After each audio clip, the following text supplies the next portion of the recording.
Let's take a closer look at the stories and people shaping our nation right here on Zoom In. I'm Menchu Macapagal. The 2025 elections are more than just a race. They're a reflection of what Filipinos value most. Which issues are taking center stage? Who are the candidates resonating with the electorate, and why? We break down the numbers and insights that could define the upcoming elections.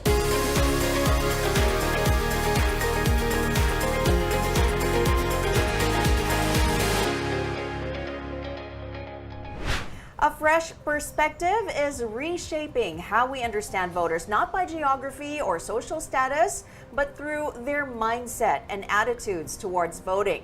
Insightspedia's latest Pinasurvey introduces us to unique voter segments that show how values and concerns shape electoral choices. Let's zoom in on the findings and what they mean for the 2025 elections with our guest, Insightspedia founder and managing director, Rolland Ramirez. Thank you for joining us today. Thank you for having me. Well, before diving into the latest Pinasurvey results, what are the key issues that you saw shaping voter preferences for the 2025 elections, and how do these reflect what matters most to Filipinos today?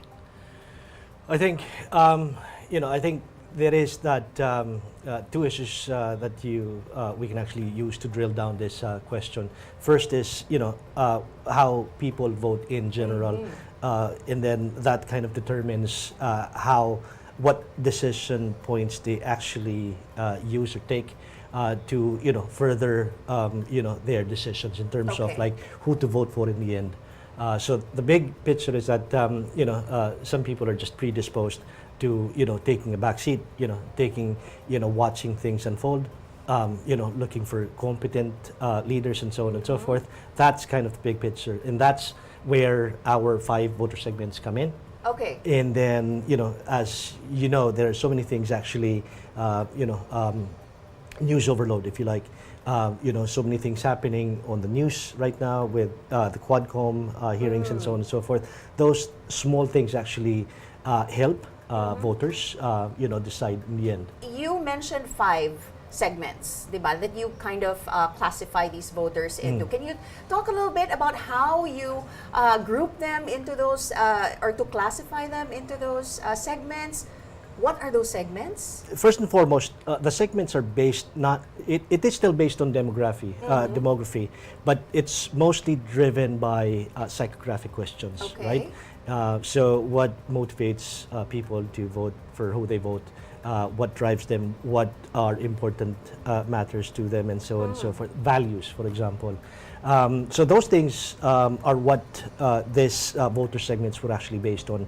So to start off, we have the biggest at 33% of voters, which is the misunderstood mainstream. The reason why they were called misunderstood is because they were branded in the last elections as bobotante. Okay. Okay, that's why they were misunderstood, because it turns out from our study that these people are actually looking for competent leaders. So it's not the way we put them out, or they were branded as like bobotante, meaning they basically don't consider leadership qualities and so on and so forth as qualities they look for in a leader. Okay, so that is the biggest segment. So why do you think segment-specific analysis is more insightful than relying on the traditional ABC? Well, it's still, I'm not class. dismissing the importance of SEC and all those things actually, because they do mean something, for decision making for candidate or campaigns in the end, at the end of the day.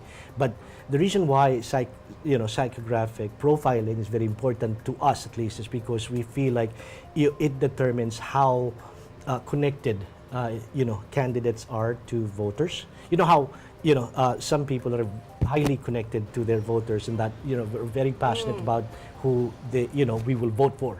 In that sense, you cannot actually make me think otherwise of my candidate. That's a 10. The solid ones actually are the easier to keep are the passive onlookers. Passive onlookers. They're the hardest to get on board, but once you have them for life.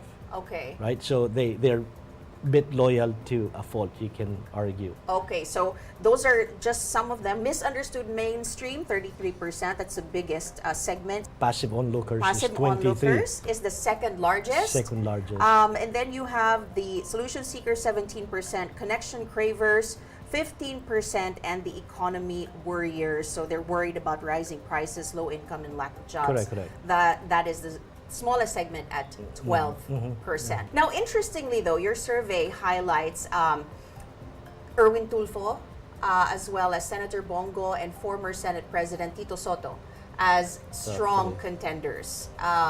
What makes their voter appeal distinct?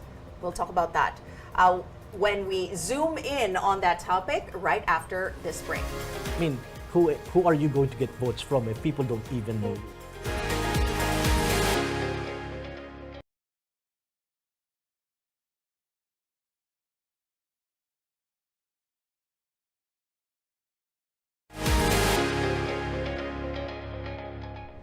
Welcome back. You're watching Zoom In, and still with us, Insightspedia's Rolland Ramirez. Now, we were talking earlier about the Frontrunners according to your latest Pinasurvey results. Erwin Tulfo leads overall, driven by strong support from the misunderstood mainstream, the largest segment, as we mentioned earlier. However, his voters are lowest among connection cravers. Well, as you can see, actually overall, Erwin Tulfo ranks number one total, and his biggest chunk of voters is basically the misunderstood mainstream, which you can argue is actually the most important, or it's biggest, and therefore maybe it's enough to actually carry you to being top three or number one in his case, diba? So I think that's very important to actually focus on your strengths. Because you cannot be all things to all people.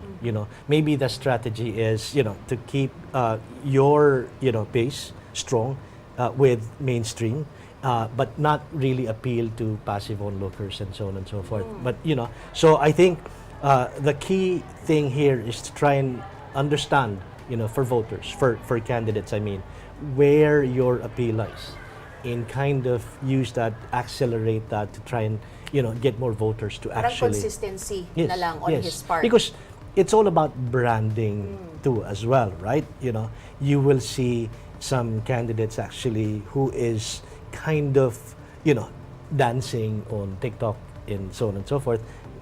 Lately you see them kind of doing that, entertaining their followers. And while that is effective to a Bong Revilla, for example, it may not be effective for others, right? So just because it's not a one size fits all strategy. That's right, because like Bongo, he ranks second overall, performing well across multiple segments like economy warriors, connection cravers, and passive onlookers. No, how does this broad appeal give him a competitive edge? I think what you also, I think it's also important to note at this point, what about 6 months roughly away from the election, and so people have not really, official campaign have not started yet, officially at least, but people are kind of going for the safe bets. If you think about it, people have no time to really assess thoroughly the top 12 candidates, right? At this point, they're going for the safe bets, right? So, things are still kind of fluid, at least, from 7 down to maybe, 13 and so on. That's going to stay very, very fluid. But, for somebody like Bongo, he can actually bank on the fact that he's still an incumbent, A, and B, he's if you like, a staple in Philippine politics. His name gets mentioned every time see Rodrigo Duterte, and the Dutertes actually come in discussion. So yeah, he has that advantage in terms of recall. So name recall. Yes. So is popularity still, because there was one of the things that I read in your report that elections don't have to be a popularity contest, but does the data reflect that really, or is it still personality driven? Well, that's kind of the baseline, I think. I mean, to enter politics, you have to have a certain level of acceptable recall, right? I mean, who are you going to get votes from if people don't even know you? So, but at this point in the elections, I mean, 183 senator candidates actually filed for election for candidates. Out of that, I think 117. Therefore, we have 66 candidates left. 66 candidates, we only need like 12, right? So if you think about it, it's going to be tough. You have re-electionists, incumbents. You have returning senators like si Ping Lacson and si Tito Soto and so on. Yes. So those names are going to be very popular to begin with.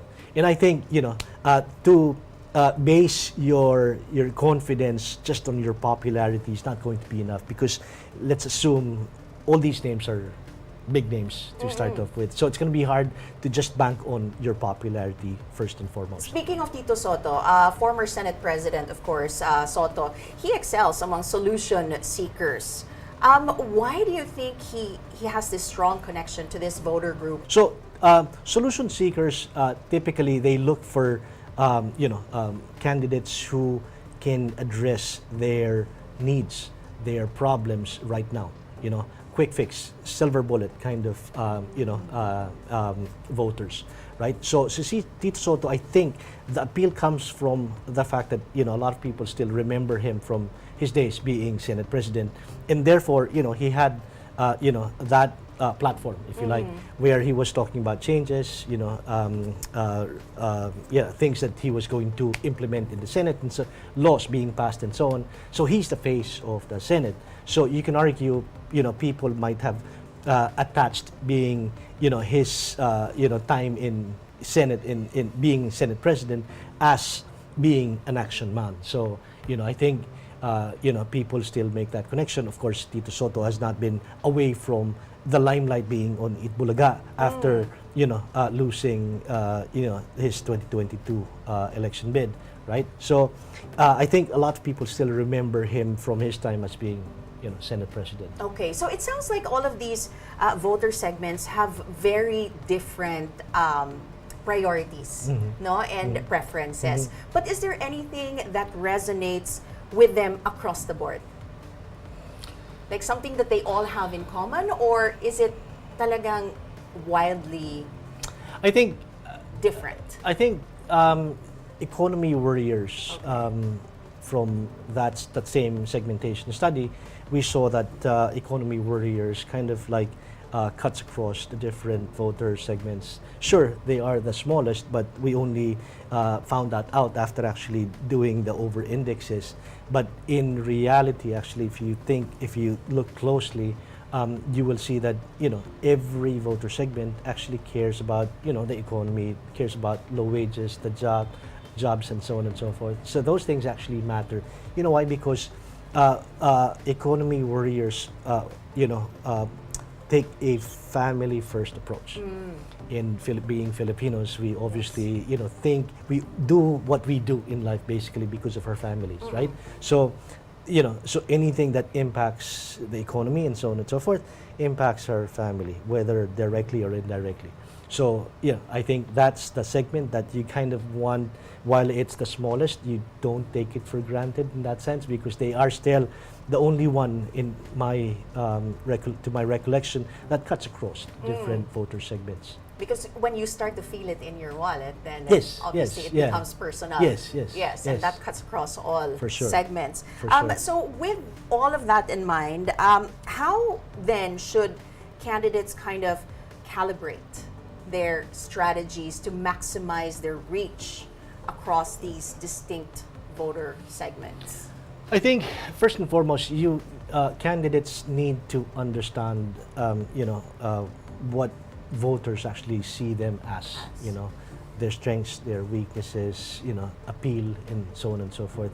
What the voters actually think of them as if they were going to vote for them, and what voters think of them if they were not going to vote for them, right? Because knowing who is on the voter side and the non-voter side actually kind of makes you think, okay, so what's in the middle? Because at the end of the day, we're actually not telling candidates to go for the non-voters. That's a lost cause, right? What we're saying is that you look for the people who have not yet decided. So the undecided, in the States, they call them the persuadables, right? Yeah, so you look for them and you convince them that you're actually the man for the job. Okay. Well, this data clearly guides campaign strategies, but what about empowering voters? Let's explore that next after another short break. The surveys kind of serve as a bit of mind conditioning. The aspiration is that, one day people actually stand by, which is their choice and their principle. If you think about it, psychographics is where that comes in.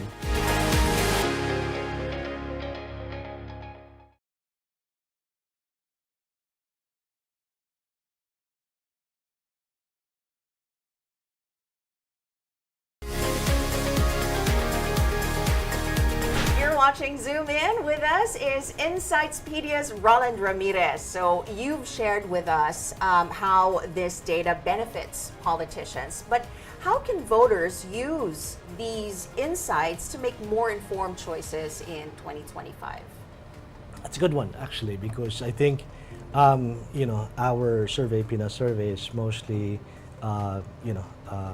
geared towards candidates to try and guide them, through their campaign, what to do, who to appeal to, and so on and so forth. I think the voters come in terms of like,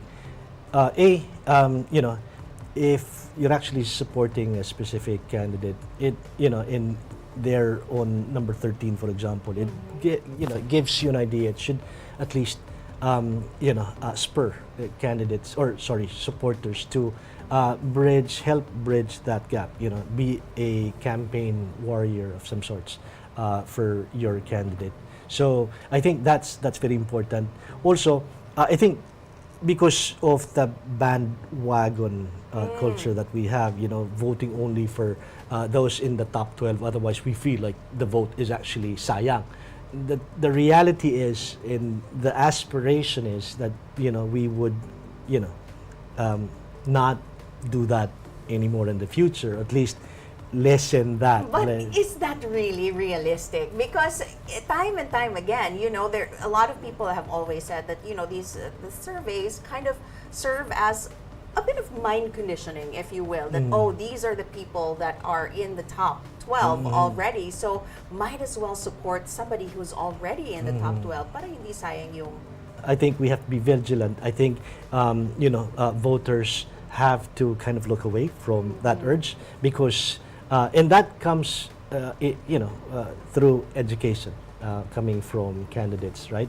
Telling their supporters not to vote for opposition just because they feel like they're actually lower in terms of their standing, right? Okay. So I think it comes in time. Hopefully we get there. I think that is, we are still some way away from that, but the hope, the aspiration is that one day people actually stand by, which is their choice and their principle. If you think about it, psychographics is where that comes in, because the stronger connection you have to your voters, even if they know you're actually below the winning threshold, for example, they will still vote for you, because that's how highly connected they are to you as a candidate, right? So that's where psychographics come in very, very handy.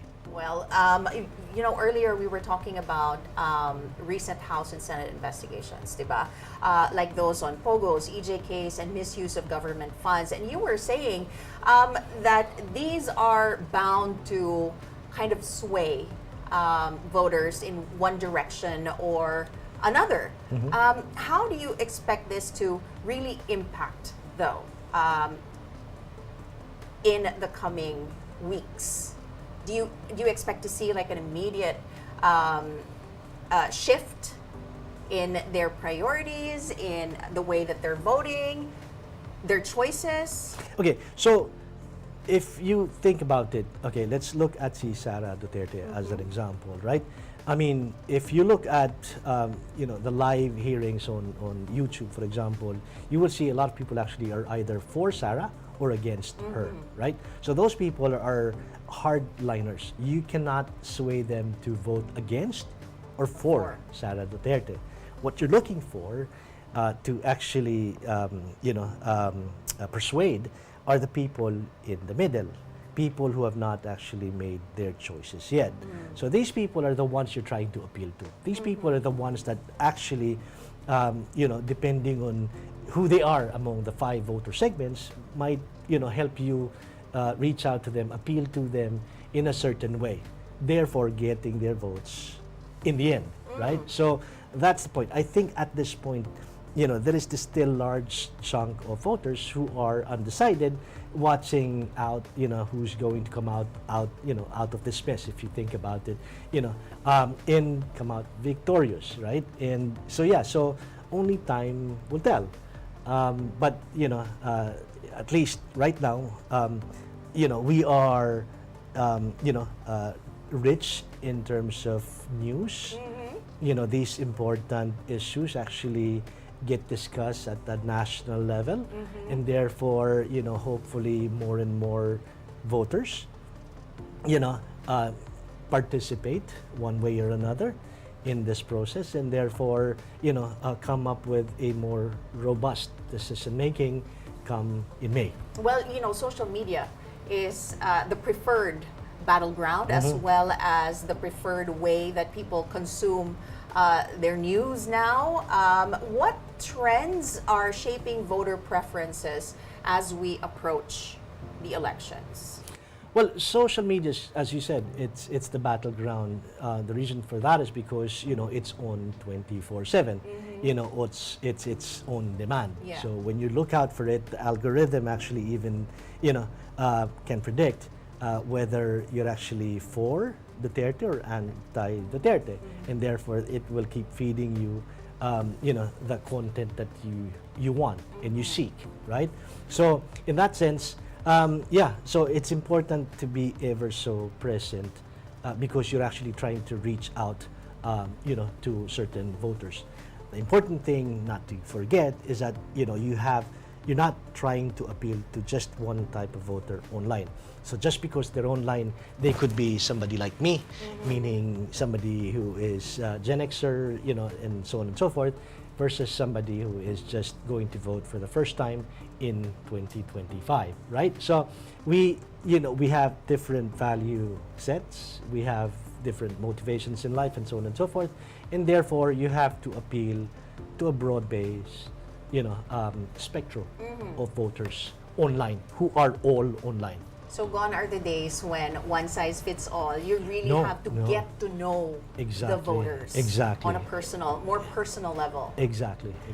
And on that note, thank you, Insightspedia founder and managing director Rolland Ramirez. And we'll see you next time as we continue to zoom in on news and narratives that matter. I'm Menchu Macapagal.